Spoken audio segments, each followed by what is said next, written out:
Hi ಎಲ್ಲರಿಗೂ ನಮಸ್ತೆ. ಬೆಳಗ್ಗೆ ಎದ್ದ ತಕ್ಷಣ ಬಾಗಿಲಿಗೆ ಅರಿಶಿನ ಕುಂಕುಮ ಇಟ್ಟು ನನ್ನ ಡೇ ಸ್ಟಾರ್ಟ್ ಆಗ್ತಿದೆ. ಇವತ್ತು ಏನಪ್ಪ ಗುಡ್ ನ್ಯೂಸ್ ಅಂದರೆ, ಇಷ್ಟು ದಿನ ನಾನು ನನ್ನ ಹಸ್ಬೆಂಡಿಗೆ ಕಾಲ್ ಮಾಡಿ ತಿಂಡಿ ಆಯಿತಾ, ಏನು ಮಾಡ್ತಿದ್ದೀಯಾ ಅಂತ ಕೇಳ್ತಾ ಇದ್ದೆ. ಸೊ ಇವತ್ತು ಅವರು ಕಾಲ್ ಮಾಡಿ ನನಗೆ ತಿಂಡಿ ಆಯಿತಾ, ಏನು ಮಾಡ್ತಿದ್ದೀಯಾ ಅಂತ ಕೇಳಿದ್ರು. ನನಗೆ ಆ ಚಿಕ್ಕ ಚಿಕ್ಕ ವಿಷಯಗಳೇ ತುಂಬ ಖುಷಿ ಕೊಡೋದು. ಅವರೇನಾದರೂ ಹೇಳಿದ್ರೆ ಅದನ್ನೇ ಇಡೀ ದಿನ ನೆನೆಸ್ಕೊಂಡು ಖುಷಿ ಪಡ್ತಾ ಇರ್ತೀನಿ. ಖುಷಿ ಆಗದೇ ಇರುತ್ತಾ? ತುಂಬ ಜನ ಕೇಳ್ತಾ ಇದ್ದಿದ್ದು ಪ್ರಶ್ನೆನೇ ಇದು, ಅಕ್ಕ ನೀವು ಲವ್ ಮ್ಯಾರೇಜ್ ಆಗಿರೋದಾ ಅಥವಾ ಅರೇಂಜ್ ಮ್ಯಾರೇಜ್ ಆಗಿರೋದಾ ಅಂತ. ವಿಡಿಯೋದಲ್ಲಿ ಹೇಳಿದ್ದೆ ನಾನು ಲವ್ ಮ್ಯಾರೇಜಾ ಅಥವಾ ಅರೇಂಜ್ ಮ್ಯಾರೇಜಾ ಅಂತ.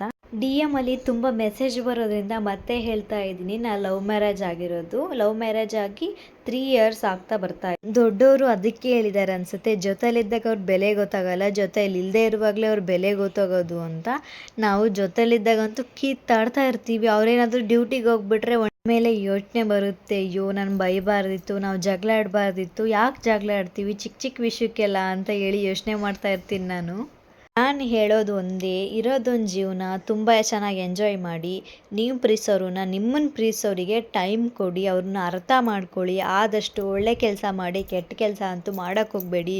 ಒಂದಲ್ಲ ಒಂದಿನ ದೇವರು ನಿಮ್ಮನ್ನು ಕಾಪಾಡೇ ಕಾಪಾಡ್ತಾನೆ, ಯಾವುದೋ ಒಂದು ರೂಪದಲ್ಲಿ ಕಾಪಾಡ್ಬೋದು. DM ಅಲ್ಲಿ ಒಬ್ಬರು ಮೆಸೇಜ್ ಹಾಕಿದ್ರು, ಅಕ್ಕ ಮಾರ್ನಿಂಗಿಂದ ಈವ್ನಿಂಗ್ವರೆಗೂ ವಿಡಿಯೋ ಮಾಡಿ ಹಾಕಿ ಇನ್ನೂ ಚೆನ್ನಾಗಿರುತ್ತೆ ಅಂತ ಹೇಳಿದರು. ಸೊ ಇದು ಮಾರ್ನಿಂಗಿಂದ ಈವ್ನಿಂಗ್ವರೆಗೂ ಇರೋ ವಿಡಿಯೋ. ಮತ್ತು ಒಬ್ಬರು ನಿಮ್ಮ ಹೇರ್ ಕೇರ್ ಬಗ್ಗೆ ಹೇಳಿ ಅಕ್ಕ ಅಂತ ನಾನು ವಿಡಿಯೋದಲ್ಲಿ ಹಾಕಿದ್ನಲ್ಲ, ಆ ವಿಡಿಯೋಗೆ ಕಮೆಂಟ್ ಹಾಕಿದ್ರು.